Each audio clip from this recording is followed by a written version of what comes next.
Today in the Daily Dose, Paul Revere's Midnight Ride. In June of 1774, King George III shut down Boston Harbor until the colonists paid for the tea they dumped in protest, followed by Parliament's proclamation that the colony of Massachusetts was in a state of open rebellion.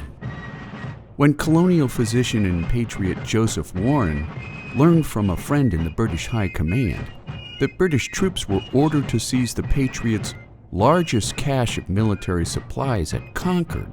late in the evening of April 18, 1775, two lanterns were lit by John Pullen in the steeple of Boston's Old North Church, the highest point in the city, later memorialized by American poet Henry Wadsworth Longfellow, who wrote "One if by land, and two if by sea, and I on the opposite shore will be,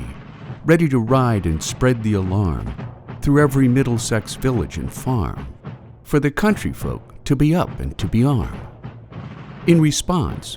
Warren dispatched Paul Revere and William Dawes to spread the news in advance of a 700-man British column on the move, both men taking separate routes in case one or the other was captured. Revere crossed the Charles River by rowboat, slipping past the British warship HMS Somerset before riding from Charlestown to Lexington in an effort to spread the news to nearly every household along his route. During his late-night ride, an additional 40 patriots joined in Revere's courageous undertaking, spreading the news to nearly every household in Middlesex County. Dawes, on the other hand, traveled along the Boston Neck Peninsula, meeting up in Lexington with Revere and Patriot leaders Samuel Adams and John Hancock, before setting out with a third writer, Samuel Prescott, a doctor who happened to be in Lexington returning from a lady friend's house at the awkward hour of 1 a.m.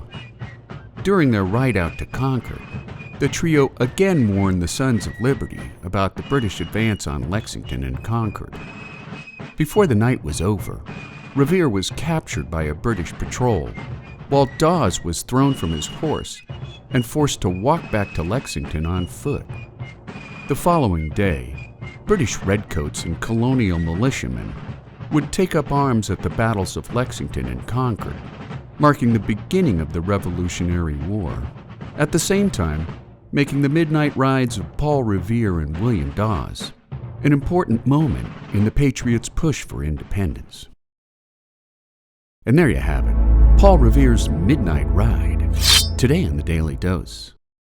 Get your nerd on with the Daily Dose, and if you enjoyed today's episode, share the link with a friend or colleague so that they too can learn something new every day.